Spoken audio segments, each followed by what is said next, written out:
Welcome to the house where the chains still speak, even after a century and a half of silence. They said the cellar was sealed long ago, yet something inside never stopped moving. When the wind slides through the long corridor and brushes past the rusted hinges, you can almost hear it, a faint rhythm. Not quite a rattle, not quite a breath. More like a whisper trapped in iron. They called it the curse that spoke in chains. Before we begin, leave a comment where you're watching from and the exact time you first feel the chill. Maybe the sound reaches you too. Maybe it finds you wherever you are. Because some stories don't end when the body dies. Some just wait for someone to listen. The story begins here in a place too beautiful to hold so much grief. Oak Alley Plantation, Louisiana. A canopy of live oaks stretches toward the river, their branches heavy with Spanish moss, their roots knotted with secrets. The house stands tall, white columns gleaming like bones under the southern sun. But the beauty is a disguise beneath it, lies the soil that remembers every footstep of those who were never free to leave. August 1862. The country was tearing itself apart. The war had reached the borders of Louisiana, but here the noise of battle was replaced by something quieter and darker. The overseer's records mention it first. The iron moved again, just that line written in the same trembling ink as the cotton inventory. No explanation, no confession, only a note as if writing more might summon it closer. That night, thunder crawled over the river, but the rain never came. The workers swore they heard singing not from the cabins, not from the fields, but from beneath the great house itself. A woman's voice, distant, soaked in sorrow and bound by something heavier than breath. They said her name was Celeste, a field worker accused of laying curses on her master's children. The records say she was punished for 3 days chained in the dark below the stairs. On the 4th day, she went silent. And that's when the house began to speak instead. The next morning, the master ordered her body buried without a marker. But the chains, those who came after, claimed they never cooled. At night they clicked against the stone as if still keeping time to her song. Decades later, when the cellar was uncovered for renovation, no body was found, only a shallow impression on the dirt, as though someone had been lying there and listening. Caretakers who stayed too late claimed to hear her. One woman in 1938 said the sound came through the floor like a heartbeat made of iron. A historian in the 1950s tried to record the phenomenon. His tape captured static, a hum, and then a faint voice saying a name that no one could decipher. Some believe it's just old wood and wind. Others swear it's the plantation remembering what it did. And maybe it remembers us too. Look closely, and you'll see the marks where the chains once hung, half covered by fresh plaster. Look closer still, and you'll feel that air, heavy, unmoving, the kind that carries whispers, not words. This is where the story begins. Between history and haunting, between testimony and silence. A curse born from injustice. A voice that refused to fade, and a place that never forgot. Stay until the last whisper. August 1862. The heart of summer pressed against the Mississippi Delta like a fever that refused to break. The air was thick, humming with insects, heavy with the scent of wet cane and wood smoke. Oak Alley stood at the edge of the river, its 31 oaks forming a perfect corridor that led straight from the water to the great house. In those days, the plantation seemed eternal. The house, the fields, the rhythm of the harvest, all built to outlive those who worked it. The sun would rise through the moss, golden and deceptive, lighting the long veranda, where laughter sometimes echoed, where silk dresses brushed past shadows that never fully left. But beneath that beauty was another rhythm, the sound of labor that began before dawn and ended long after the sky went black. The clank of iron tools, the scrape of plows, the quiet breath of hundreds of people whose names were never written down. Inside the main house, the walls were whitewashed. The chandeliers flickered with whale oil lamps, and portraits stared down from the plaster like silent overseers. each face painted in soft oils, calm, composed. But behind them, the real life of Oak Alley pulsed beneath the floorboards. 1,000 footsteps that were not theirs. 1,000 dreams that had no place to go. From a distance, it looked like a paradise, until you got close enough to hear it breathe. The war had reached New Orleans by then, but the planters of St. James Parish clung to their illusions. They believed their world would hold. They believed the voices outside their circle, the ones humming in the fields, whispering in the cabins, were just noise. Yet even they could sense something shifting, something trembling beneath the ordinary rhythm of days. The journals from that summer speak in coded tones. Strange nights, unsettled workers, odd occurrences near the quarters. The overseer, a man named Ransom Dyer, wrote of a sound that won't still, claiming it came from the old storm cellar. He tried to blame the humidity, the settling of wood, but the servants crossed themselves and would not enter the hall after dusk. The main house sat upon brick foundations raised above the earth, a design to keep out floods, but not ghosts. Underneath lay the storage rooms, sugar tools, barrels of salt, and the old iron chains that hadn't been used since Celeste's death. The air there was still thick with dust, but sometimes the dust moved, stirred by nothing visible. By day, the plantation looked untouched by war. By night, it felt haunted by every wound the South refused to see. Candles burned, low smoke coiling like thin hands reaching upward. Somewhere beyond the cane fields, a whippoorwill sang a bird.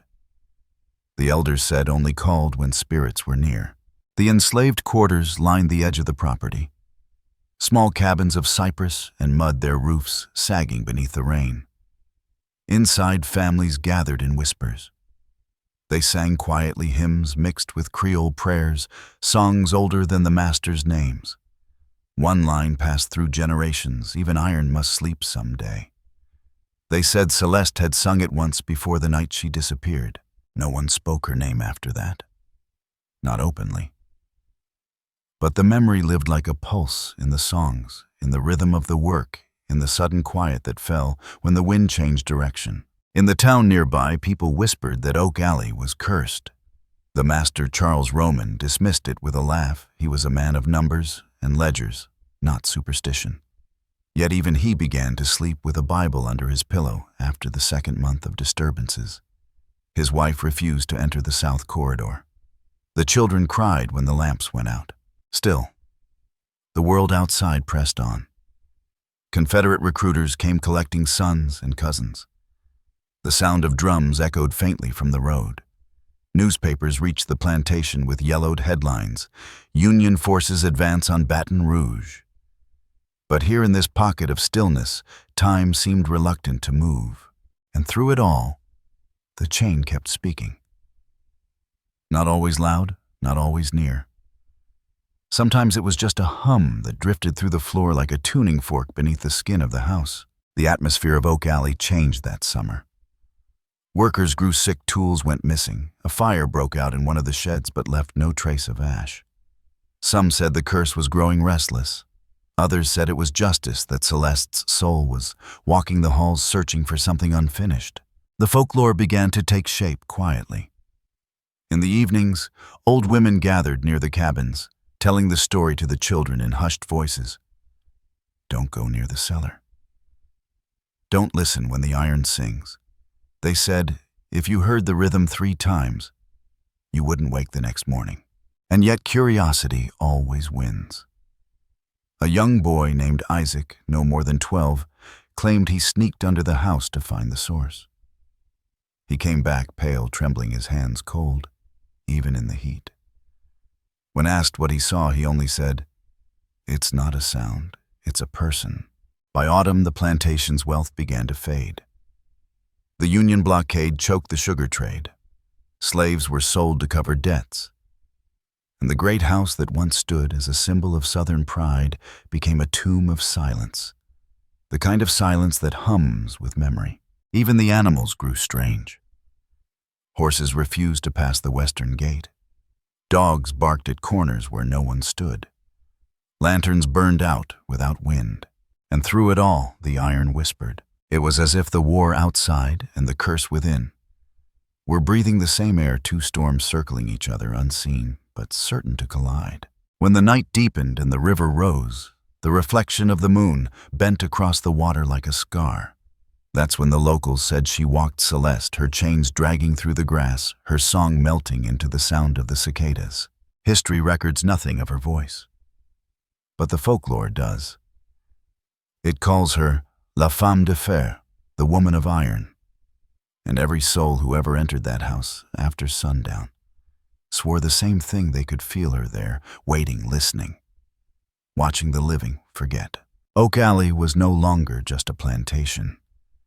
It had become a threshold between the South that once was and the memory it tried to bury. The war might have been fought for freedom, but here in this house by the river, something older than politics lingered, something bound by grief and silence and the refusal to rest. And that is where our story truly begins. The paper was brittle when it was found, creased from years of humidity. The ink bled around the edges like dried blood. Inventory report. August 21st, 1862. The document listed barrels of molasses, bales of cotton, and then a strange final entry: one female laborer. Celeste status unknown. Chains retained in cellar. No signature, no witness. Only a smudged fingerprint where the overseer should have written his name. That single record survives in the Louisiana State Archives. No one knows who preserved it. Perhaps a clerk with conscience, or perhaps the house itself refused to let it be forgotten. In the decades that followed, historians tried to separate the myth from the measurable. They traced the names of the Roman family through the Confederate census. They confirmed that Oak Alley was never formally occupied by Union troops, yet its production halted abruptly in late 1862. The books show a collapse that no war could fully explain. The ledgers stop mid-column numbers, unbalanced entries crossed out. And in the margin, faint and almost childlike, someone wrote, "She will not be quiet." Fact. Folklore. The two weave so tightly here that even time cannot pull them apart. The first written mention of the Woman of Iron appears in a local parish chronicle in 1881, penned by a traveling preacher who claimed to have felt the cold of her presence during a sermon at the plantation chapel. He wrote that he heard singing beneath the floor, a low, steady moan, like wind through hollow metal. The church congregation fled before the service ended. That line remains in his journal. They left their prayers unfinished. 50 years later, the Works Progress Administration sent interviewers through the South to record the stories of the elderly who had lived through slavery. Among hundreds of transcripts from Louisiana, one stands apart. An old woman named Marie Baptiste, then 94, told of a girl what they kept in the ground. Her words, half Creole, half English, trembled across the typewriter keys. "She sing every night. The song come up through the boards.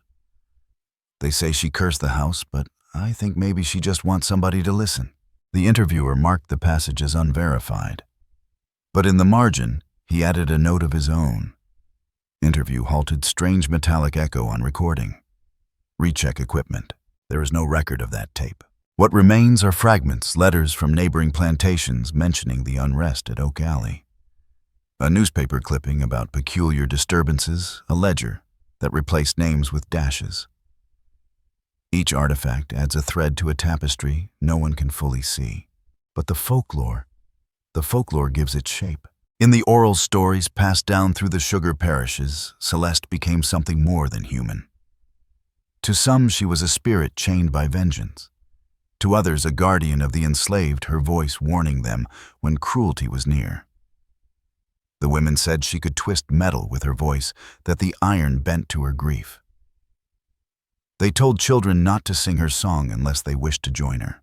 That song survives in fragments of a field chant still known among the elders of St. James Parish. Its words are half remembered, the melody sinking low before the last verse. "River, don't carry me, iron, don't bury me. I am still here." Ethnomusicologists who studied it in the 1930s called it the chain song, tracing its rhythm to West African work chants mixed with Catholic lamentations. But the locals never sang it in public. They said the rhythm called something back. At dusk, the swamp around Oak Alley thickens with cicadas, their pulse blending with the distant toll of church bells. Old guides whisper that if you walk the path to the river at sundown and hum the melody low enough, you'll hear another voice under it, feminine, breathless, out of time. Folklore also claims that the curse carried rules. You could pass through Oak Alley unharmed if you carried no iron, spoke no falsehoods, and never entered with anger in your heart. Violate any of those, and the chain would find you. Skeptics chalk it to coincidence. But the plantation's records tell a quieter truth. Between 1871 and 1903, 3 owners of the property died unexpectedly, one from a fall in the cellar, another from an unexplained fever, and a third found drowned in the reflecting pool, though he could not swim. Locals said they all tried to remodel the lower floors where the chains had been found. During restoration in 1927, workers unearthed a rusted loop of iron fused into the brick. Its ends twisted into a knot no tool could untangle. The foreman sent it to Baton Rouge for examination. The report came back plain hand-forged chain composition, inconsistent with local iron. No corrosion noted despite age. It was returned to Oak Alley for display, but it vanished before installation. No thief ever confessed. No copy exists. Only a photograph, a grainy black and white image, where the chain appears blurred as if vibrating. And yet behind every line of data, the folklore presses closer.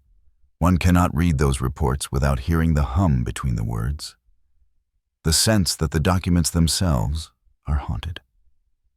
Each testimony folds into another. A former housemaid interviewed in 1941 described the whisper in the stairwell, saying it sounded like somebody counting what she was asked. "The ones gone missing," she answered. Between 1862 and 1865, at least 6 people vanished from the plantation's slave rolls. No graves, no records of sale. Only that repeated phrase in the margins, status unknown. Fact tells us that war, hunger, and escape were common causes of disappearance. Folklore insists they walked into the cellar one night and never came out. Both versions live here. Both breathe the same air. By the 1960s, Oak Alley became a tourist site. Guides told the visitors about architecture, about the oaks, about the romance of the antebellum South. But behind the polite narratives, staff whispered about the iron hum. Guests reported feeling pressure under their feet, hearing soft voices when the tour reached the basement door. A few left trembling, insisting someone had brushed their shoulder when no one stood beside them. Sound engineers once placed a microphone beneath the floorboards for a documentary. The tape archived at Louisiana State University captures 30 seconds of silence. Then a faint clang 3 beats apart, then a woman's voice barely above a breath saying a single word, "Listen." They played it for the curator. He smiled nervously and turned off the machine. The official record lists it as environmental noise, but those who have stood there alone after closing hours know it feels like more than that. The air grows cold, the light bends slightly, and the sound of the chain comes not from below, but within your own heartbeat. Fact lays out the evidence like bones. Folklore breathes between them. Together they form a skeleton of truth too human to dismiss. So the story endures not just as superstition, but as a form of memory that refuses erasure. The documents whisper through their cracks, the songs through their silences. Celeste's name lingers in both a shadow and a voice. And maybe that's what curses really are. History that refuses to stay quiet. It began quietly, as most hauntings do. A sound too faint to name a change, in the air too small to see. By the end of that summer, no one at Oak Alley could pretend the noise was just wind. Something had started to move beneath the house, something alive in rhythm, but dead in reason. The people who lived there would later call it the restless season. The first to speak of it was a girl named Luann, a child barely 10. Her mother worked in the kitchen, her father in the fields. Luann played along the veranda, tracing her fingers through the dust that rose from the planks. One afternoon she stopped and said, "Mama, she's counting again." The mother hushed her. But that night she heard the same slow taps rising through the floor 3 beats, then silence, then 3 again. The next morning, the silverware in the dining room was rearranged in neat rows of 3. The overseer blamed the staff. But Luann whispered, "It's her pattern." No one wanted to say the name aloud. Not Celeste. Not La Femme de Fer. The elders said that names are doors, and the wrong one might open itself. As the months turned, war crept closer. Rumors spread of Union regiments along the river of plantations, burned, and owners fled. Oak Alley stayed untouched, its wealth hidden beneath denial. But the people inside the house began to change. Sleep grew thin, tempers snapped like dry cane, and always at the edge of hearing the chain kept marking time. The overseer, Ransom Dyer, wrote again in his journal, September 9th, "Cannot account for the noise. Men refuse night work. Livestock restless. I have locked the cellar." 3 nights later, he unlocked it drunk, daring the curse to show itself. The men who followed him down said the lantern shook in his hand. He called the others fools. Then something brushed past his leg, a touch cold and light like a strand of air that knew where to go. He swore and ran up the stairs, leaving the lantern behind. It burned until morning. By then the iron chain hung in the middle of the room, looped as if someone had lifted it, though no one could explain how. Dyer left the plantation 2 days later. He told no one why. His horse was found grazing at the parish border, his saddle empty. By October, the nights turned colder. The cane harvest failed. Workers spoke of voices in the field calling them by name. One said he saw a woman walking between the rows, her dress glimmering faintly, her eyes bright as wet iron. When he ran, she did not follow. But the next morning, the tracks from her feet still lay pressed into the soil, half a mile deep, never fading. Fact will tell you that fear breeds delusion. Folklore will answer that truth hides best in fear. Letters from the Roman family grow erratic that season. The master wrote of ill humors and unnatural noises. His wife described waking to find the windows open, though the locks were intact. The air smelled of river metal, she wrote, and I thought I heard singing from below the stairs. The children were sent to relatives upriver. Their nursemaid later claimed the youngest, a boy of 5, spoke of a lady with broken bracelets who stood at his door each night humming. Then the illness began. 3 field hands fell with fever, their skin unbroken, their eyes glassy. The local doctor called it heat stroke, but each of them before dying whispered the same words. "She's still chained." The burial records for that week are missing from the parish books. In their place, someone drew a small symbol, 3 linked circles, faint as breath. The curse was no longer confined to the cellar. It had spread through the wood, through the walls, through memory itself. The more they tried to silence it, the louder it became. In November, a regiment of Confederate scouts camped near Oak Alley. They sought supplies and a place to rest. The master welcomed them, perhaps to prove the plantation's loyalty, perhaps to bring the comfort of human company against something he could not name. That night, the soldiers laughed in the parlor, drank rum, and sang. Around midnight, the laughter stopped. One man claimed to hear chains rattling in the chimney. Another saw a shadow cross the doorway without feet. When they checked the hall, the air was freezing cold, the lamps flickering blue. The next morning, one soldier was missing. His rifle was found near the stairs. His boots were still warm. Officially, the record says he deserted. Unofficially, the locals said the iron took him. As winter came, the plantation fell silent. The master locked the great doors. No Christmas was celebrated that year. Yet the chain still marked its rhythm, patient, precise, like the ticking of a clock that counted only guilt. Stories from that time fork in every direction. Some tell of a storm that struck in December, lightning shattering one of the oak branches that framed the entrance. Others swear the sky stayed clear and the thunder came from underground. But every version agrees on one thing: after that night the ground near the cellar cracked open and a thin trail of rust bled up through the bricks. When the war ended in 1865, Oak Alley stood its columns unbroken, its legend intact. Freedmen's bureau agents came to record the property and found it nearly abandoned. The slaves had fled or vanished, the family relocated. The bureau report includes a curious observation: lower chambers uninhabitable resonant vibrations noted at irregular intervals. They stayed one night, then left without explanation. From here, the story widens many cases, branching like roots from the same tree. In 1871, a merchant bought the estate and turned it into a sugar mill. On the first week of operation, machinery jammed 3 times. Workers reported hearing a woman crying inside the rollers. The owner ordered a priest to bless the site. The next day, the boiler exploded. No one was killed, but the sound of metal striking metal was said to echo for hours after the smoke cleared. The priest refused to return. In 1889, travelers along the river described seeing lights moving through the trees.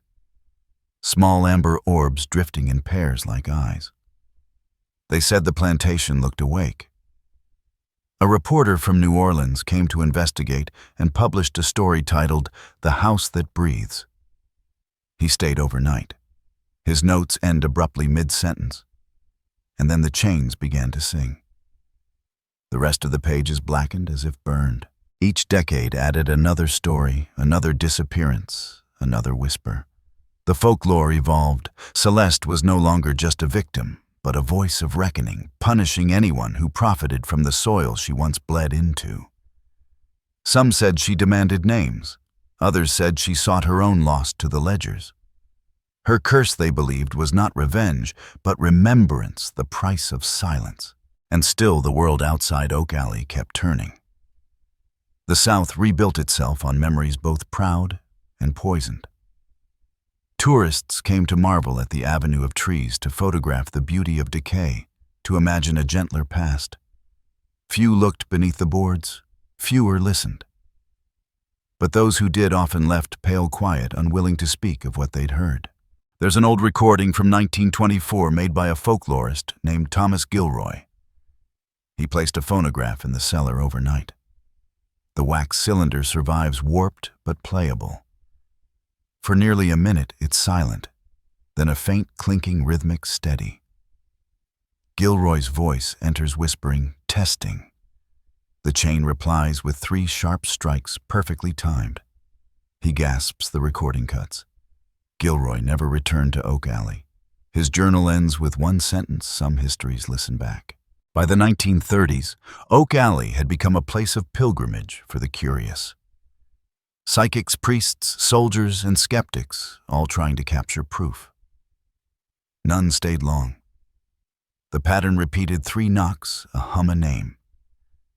Every attempt to erase it only fed the legend. Paint over the walls and rust would bloom beneath. Seal the cellar and the floor above would tremble. Silence it, and the silence would speak louder. The local people stopped walking past the plantation at night. They said the trees leaned inward when the moon rose, as if listening to something the rest of the world refused to hear. And through it all, Celeste's story, half fact, half prayer, slipped from mouth to mouth. Mothers warned their children, do not mock the chained woman. She hears. Musicians turned her song into blues, then into jazz, the rhythm disguised as heartbreak, but carrying the same pulse. A secret code of memory. By mid-century, a few began to wonder if the curse had changed form. Perhaps it was no longer bound to the cellar, but to the act of forgetting itself. Every time someone told her story truthfully, the house stayed quiet. Every time someone romanticized it, the iron began to stir. Fact would call that superstition. Folklore would call it balance. Documentary truth, somewhere in between, would simply play the sound and ask, what else could it be? And so the haunting continued, not in screams or apparitions, but in repetition. The same 3 beats. The same hum under the floor. The same refusal to end. Oak Alley became a rhythm, a living metronome marking the spaces between history's heartbeat. Each generation that entered those halls added its own eco-tourists, scholars, caretakers, soldiers, home from new wars. They listened, they doubted, they recorded. Yet always before they left, they heard it, that soft metallic breath. And when they stepped outside, the air tasted of iron. Maybe that's what curses do. They wait patient as rust until someone touches the truth again. And Oak Alley waits too, its windows blind, its roots deep, its oaks bowing under the weight of years. The war is long over, the names have changed, but the chain still speaks in the dark, repeating the same word over and over, a plea, a warning, a confession. Listen. By the time Reconstruction began, the South was a graveyard of broken ledgers and half-remembered names. The war had ended on paper, but its ghosts refused the surrender. Oak Alley stood among them, a monument both proud and hollow. Its white columns streaked by rain, its windows darkened by silence. New flags flew over Louisiana. New officials wrote new laws, but under the boards of the old house, the rhythm of the chain never changed. The Freedmen's Bureau sent agents to St. James Parish in 1866 to record the status of the emancipated. Their reports were meant to be clinical. Yet even in bureaucracy, unease found its way to ink. One entry reads, "Visited property known as Oak Alley. Building intact. Residents report nightly disturbances, metallic resonance time indeterminate." The agent's handwriting trembles on the page, as if he wrote it while listening to the sound himself. Another note unsigned. If this be imagination, it is a shared one. Beyond these records, another archive began to form, the oral kind that travels faster than paper. Freed families carried their songs north along the river, into camps, into churches, into the first free schools. Some of those hymns still survive in Black spirituals collected decades later. Scholars translate them as prayers for deliverance. But listen closer. Their rhythm carries the same three-beat pulse, the same iron breath. One refrain, recorded in 1872 by a teacher in Baton Rouge, reads, "She called from the ground. Lord, let her rest, chains still beating in my chest." The teacher filed it as field lament, origin unknown. But elders insisted it came from the river plantations, from the woman who never stopped singing. The myth of La Femme de Fer had slipped its boundaries. It was no longer confined to Oak Alley. It had become a memory shared by a people who knew what it meant to be bound and unheard. Fact insists that oral traditions evolve naturally, that one melody borrows from another. Folklore whispers that Celeste's song traveled because those who escaped carried her voice with them. Some said she appeared at night by campfires of freed refugees, humming softly until someone began to pray. When the prayer ended, she was gone and the air smelled faintly of rust. In 1878, a cholera epidemic swept the region. Survivors told of a woman in a torn white dress who moved through the sick wards, touching the foreheads of the dying. None of those touched suffered the final fever. The priests called her an angel. The freedmen called her the Iron Lady. Every miracle needs a name. Every name becomes a chain. Across Louisiana, the folklore deepened. Children drew circles in the dirt to ward off the sound of the chain. Travelers avoided sleeping near oak groves. When a storm gathered, old women would hum low 3 notes in rhythm, believing it calmed the restless spirit. The superstition became habit, and habit became culture. Through generations, what began as haunting became heritage, a coded remembrance that pain, when named, can no longer own you. Yet the written record never stopped pursuing its proof. In 1891, a historian named Josiah Barrett published Phantoms of the River Road, a compendium of local legends. Chapter 7, The Singing Cellar of Oak Alley. He described interviewing former workers who swore the iron in the house rang as though alive. Barrett dismissed the story as hysteria born of guilt. He stayed one night to test it himself. His final entry, There is music in the stones. I cannot reason it away. He died the next winter of pneumonia contracted, according to his doctor, from sleeping in cold, damp quarters. The rational world kept its explanations. The folklore kept its conviction. Between them, a line of echo stretched like the Mississippi, twisting, unbroken, impossible to map. At the turn of the century, the plantation changed hands again. A businessman named LeBlanc bought the estate to convert it into a sugar museum. He wrote letters to investors boasting of progress until one dated March 1901, when his tone shifted. The workmen refused the basement. They claimed to hear a woman crying. I intend to remove the old chain and display it, perhaps that will end the gossip. The chain was brought upstairs and hung in the foyer. That night a storm tore through the valley. By morning the chain was gone. The plaster where it had hung was blackened, the shape of a loop burned into the wall. LeBlanc left the property soon after. The museum never opened. For the next decades, the story sank back underground. But it never died. The people who lived nearby would say the plantation breathed on humid nights. In 1920, during a census visit, a clerk wrote a single remark beside the address. Residence on Cooperative Claim House is awake. Then came the WPA years and the government's hunger for documentation. The voices of those who had survived slavery spoke at last into microphones, low, careful trembling. Among them, one from a man called Henry Marchand. She used to sing down in the ground you hear, and when she stopped the night go still like it, waiting for breath. The interviewer asked, "Who was she?" Henry answered, "All of us." Fact meets its limit there at the edge of metaphor. No ledger can measure what a people make of their pain once they own it.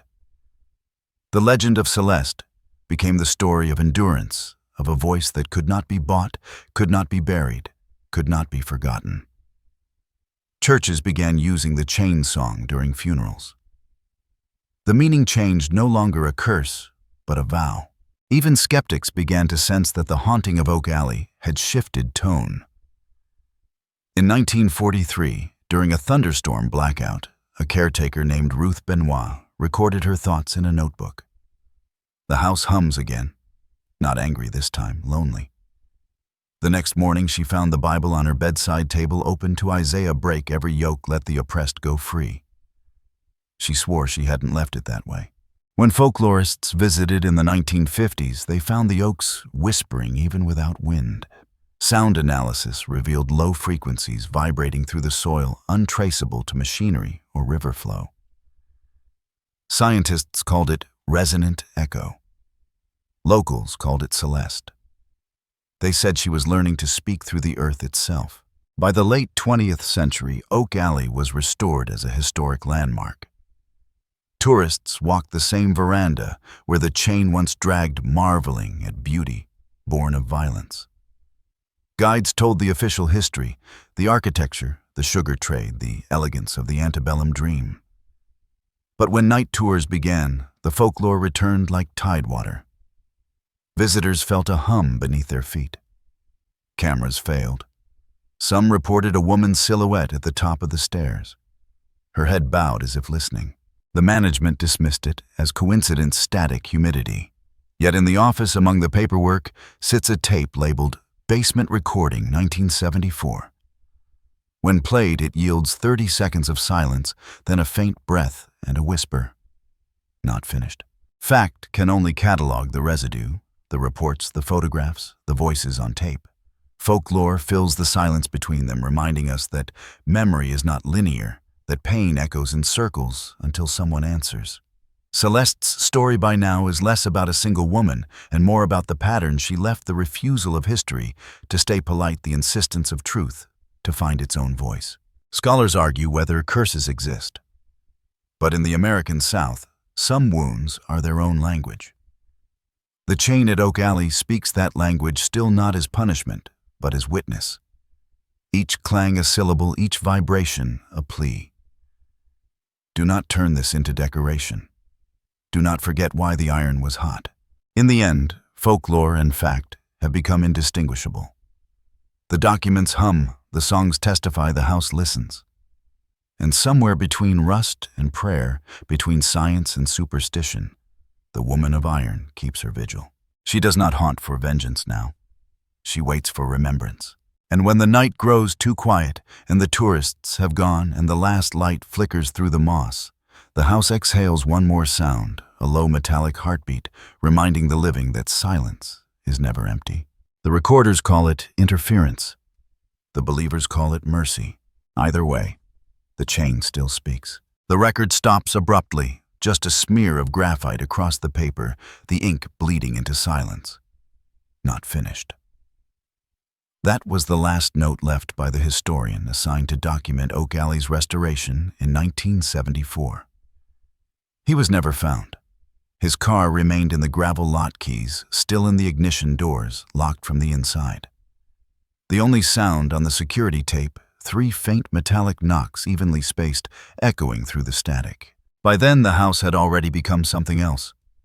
Not merely a museum, not merely a relic of the past. It had become an archive that spoke for itself, a living testimony, breathing through brick and wood. The air within those walls was heavier than sound, older than war, patient as rust. Every visitor who stayed long enough felt it a presence that was not malevolent, not kind, simply aware. The curators who came after called it superstition. Yet each kept a small habit, never whistling inside, never entering the cellar alone, never staying after midnight. They said it wasn't fear, it was respect.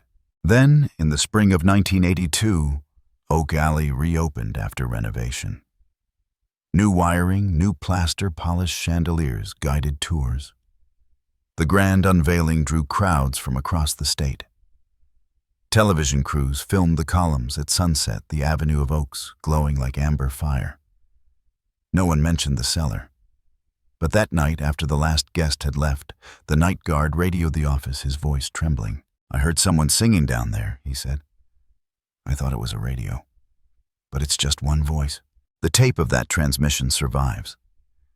The voice is distant, female, steady. The same melody recorded half a century earlier, the 3-beat rhythm, the rise, the fall. Then silence. The guard never returned for his next shift. By morning, the power had gone out across the property. Electricians found no fault. Only the wires near the cellar door had melted, fused into dark knots. The official report calls it electrical anomaly. The locals call it her warning. What follows is not science, it is witness. In 1993, a writer named May Davis, a descendant of freed slaves from the region, was granted permission to spend a night alone at Oak Alley for a feature on Southern hauntings. Her notebook, preserved at Tulane University, describes the night in detail. It began with the sound of breath, not my own. The air was warm, but the back of my neck went cold. I tried to record, but the tape clicked off. When I turned toward the staircase, I saw nothing. Only the light of my lantern against the walls. Then, something moved beneath the floor, slow, deliberate. A voice said, "Write it right this time." I dropped the lantern. The flame didn't go out. It bent as if pulled downward by something unseen. May left before dawn, her notes half finished. Her article was never published. 2 months later, she returned with a priest. The priest described hearing a hum like distant machinery that stopped when he spoke the words, "Let her rest." For years afterward, May claimed that when she tried to write about other subjects, her pen would scratch by itself, 3 strokes, pause, 3 strokes again. The pattern. Always the pattern. When sound engineers studied older recordings from Oak Alley, they found a harmonic signature, a resonance at 7.2 hertz below the human range of hearing, but strong enough to affect emotion. They called it infrasound. A scientific explanation, perhaps, for centuries of unease. Yet when they played back the filtered track, one technician swore he heard words buried in the frequency, a woman's voice, faint but clear, still here. He refused to work the project again. That same year, a storm tore through the parish. Lightning struck one of the great oaks, splitting it from crown to root. The heartwood inside was charred black, Yet within the hollow center, the fire left a pattern of concentric rings. 3 dark, 1 light, 3 dark again. The locals called it her mark. They took it as sign the curse had finished its turn, or perhaps begun anew. It was around that time that historians re-examined the ledgers from 1862. They discovered faint pencil marks beneath the ink words, erased but not forgotten. Using spectral imaging, archivists revealed the ghost text, "Not fate choice." No one could identify the handwriting, but it lay on the same page that once recorded Celeste's name. Some said the revelation was metaphor. Others said it was confession. Fact still fights to hold the edges. Folklore seeps through every crack. The deeper you look, the more the story folds in on itself until it feels less like history and more like memory retelling its own dream. At some point, the legend of Celeste stopped belonging to Oak Alley alone. Her story traveled into poems, into sermons, into protest songs. The blues carried her hum. Gospel carried her mercy. Every time someone sang of iron, of burden, of redemption, her pulse returned the same chain, reforged in rhythm. In 2002, a choir recorded a modern adaptation of the Chain Song. During post-production, a background hiss appeared on every track, steady pulsing. When isolated, it formed 3 exact beats. The audio engineer, an atheist from Chicago, wrote in his log, "Something breathing in 3-4 time." He left it in the final mix. Listeners called it haunting. They were right. And so the myth became the echo of a nation, its pain set to music, its guilt turned to melody. Oak Alley's curse no longer confined itself to wood and stone. It lived in the sound waves, in the stories retold, in every acknowledgement that what was done here cannot be undone. Yet beneath the fame, the tours, the cameras, the recordings, the cellar remains closed. Locked with a chain new steel modern padlock, but every caretaker knows that by morning the metal is always cold to the touch, as if something on the other side is still holding it. In 2015, a researcher from the Smithsonian requested to reopen the cellar for a documentary on American memory. His proposal was denied. He came anyway, bribing a groundskeeper to let him in after dark. The camera footage recovered from his equipment shows him descending the stairs, light flickering, air thick with dust. He stops halfway, whispering, "It's warmer down here." The screen shudders. 3 metallic notes. The feed cuts.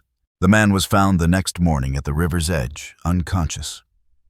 No injuries except for a narrow band of rust across both wrists. When he woke, he couldn't speak. Only wrote 1 word on the hospital notepad: "Listen, this is where fact fails. This is where folklore breathes." In every generation, someone tries to explain the curse away, and every generation it finds a new language. To the slaves, it was a spirit bound by injustice. To the priests, a soul demanding prayer. To the scientists, vibration. To the storytellers, history refusing silence. None are wrong. All are incomplete. Oak Alley endures patient and unhurried. The moss thickens. The air grows older. The house exhales dust like breath. And every once in a while, when the evening tour has ended and the last door clicks shut, a faint song curls up from below, the same 3 beats, a pause, and then a voice no microphone can quite hold, whispering the same plea that began it all. Write it right this time. The curse, the legend, the record, they are one. The woman of iron never asked for vengeance. She asked to be remembered correctly. And perhaps that is the true haunting. Not the ghosts we fear, but the truths we fail to face. As the documentary voice fades, the sound design narrows to a single tone, a low pulsing hum that could be wind or breath or chain. The narrator speaks softly, almost reverent. In every house built on silence, the walls remember the words that were never said. In every chain broken, there remains the echo of what it once held. And somewhere beneath the roots of Oak Alley, a voice still waits for someone to listen without turning away. The image darkens. The oaks sway. The river glints like molten iron. And then 3 soft notes of metal on stone. the final whisper rising through history itself. Morning always comes late over Oak Alley. The light does not break here. It seeps cautious through the moss, the shutters, the dust of centuries. The air feels older than the day, older than the war, older than the names that once filled its ledgers. Yet even in this stillness, the sound remains. Not loud, not pleading, just there. A low hum folded into the breath of the house, like memory refusing to fade. Today the plantation stands polished and quiet. Postcards, tours, plaques, donation boxes. The guidebooks speak of beauty, of architecture, of the romance of the Old South. They do not mention the cellar or the woman who once sang there. Yet every caretaker knows to keep the keys near the door, and every visitor who lingers after dusk hears it, the slight vibration beneath the floor, the faint taste of iron on the air. No one speaks of it aloud, but no one denies it either. The archives tell us that ghosts are metaphors, that sound is vibration, that fear is suggestion. But in the language of history, metaphors often tell the truest part. The curse that spoke in chains has outlasted its iron. It has become a grammar of remembering, a rhythm that threads through every story told of bondage and survival, of silence and song. It lives in the blues, in the gospel wail, in the quiet hum of those who sweep the museum halls when the tourists are gone. The woman of iron has become the measure of all that endures. Modern historians still visit Oak Alley. They walk the avenue of trees with cameras and notepads, measuring, analyzing, explaining. Yet when the wind shifts, they lower their voices. They say they feel the ground hum beneath their feet, the sound of something deep, patient, unfinished. Some call it resonance, some call it memory, and a few standing long enough to hear the pulse settle into 3 even beats call it by her name. The folklore never stopped. Local children leave tiny chains of river reeds at the gate for luck. Church choirs hum the chain song. Before evening prayers, the rhythm softened into a lullaby. In their voices, you can still hear her, the tone of someone both mourning and forgiving. Every year on the anniversary of emancipation, the river carries a wreath of white lilies past the plantation, tossed by unseen hands. It always turns once before drifting away, as if bowing. The world outside moves faster now. Cars on the highway, cell phones, screens glowing blue. Yet within the shadow of these oaks, time remains circular. The past is not behind, but beneath us, layered in the soil. The curse, if that is what it was, has changed form. It is no longer vengeance, it is witness. Each clang of unseen metal is a reminder that history breathes, that silence has weight, that forgetting has consequences. Scholars debate the evidence. Some dismiss the hauntings as imagination amplified by guilt. Others see them as proof that trauma itself leaves resonance, that energy never truly vanishes. Perhaps both are true. Perhaps the haunting is not supernatural at all, but the echo of a nation still learning how to listen. What remains certain is this: every time the story is told truthfully, the sound eases. Every time it is polished into comfort, the hum returns. The house demands honesty. The iron insists on it. In the archives of the University of Louisiana sits a single tape labeled Final Recording Oak Alley 2021. It begins with a narrator describing the restoration of the site, the new exhibits on slavery, the crowds of school children learning the names that once vanished from the books. And then, just before the tape ends, there's a pause. A faint, metallic whisper drifts through the static, soft as breath. Thank you. No one on the crew claims to have added it. The tape has been tested, restored, replayed. The sound remains. Fact calls it interference. Folklore calls it release. And maybe after all this time, both are the same, because Oak Alley no longer belongs to the past. It belongs to everyone who chooses to listen to every voice that once sang for freedom, to every silence that followed, to every truth still buried beneath polished wood and careful language. The curse has done its work. It has spoken, it has remembered, it has endured. What remains is up to us. If you stand there now under the oaks, where the sunlight falls in broken gold, you can feel the hum beneath the earth. Not haunting, not horror, but heartbeat. The sound of something forgiven, but not forgotten. The sound of iron finally resting. This is where the story ends, or where it begins again. You've just heard a record from a past that never truly ended. If you're still listening, leave a comment where you are, and the moment you felt it, the moment the chain turned into a voice. Because some stories aren't meant to scare you. They're meant to keep you awake. Stay until the last whisper.